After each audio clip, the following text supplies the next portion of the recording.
Qui a séduit les plus jeunes? Regardez. Ne vous laissez pas berner par sa frêle Pat silhouette. Enes, 9 ans, est déjà ceinture rouge de la catégorie Benjamin de moins de 27 kg. Et il pourrait bien décrocher l'équivalent de la ceinture noire dès ses 14 ans. Normal quand on sait qu'il foule les tatamis depuis qu'il a 4 ans. Comme le judo ou le karaté, les machins comme les choses comme ça m'a pas plu. Je préfère le taekwondo. Pour être professionnel, pour être championne du monde. Si Damien a lui aussi des ambitions nationales, voire internationales, il préfère faire du taekwondo par passion, en tout cas pour l'instant. C'est tout simplement une passion.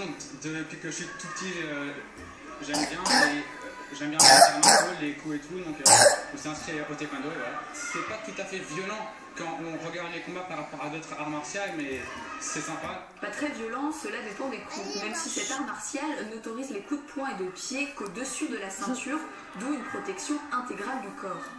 On a des protèges avant-bras, protège tibia, protège pied, coquille, un plastron qui protège l'intégralité du ventre et du dos, et un casque.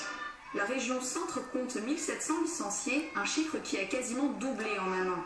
Mais le taekwondo a encore du mal à trouver sa place au sein des arts martiaux.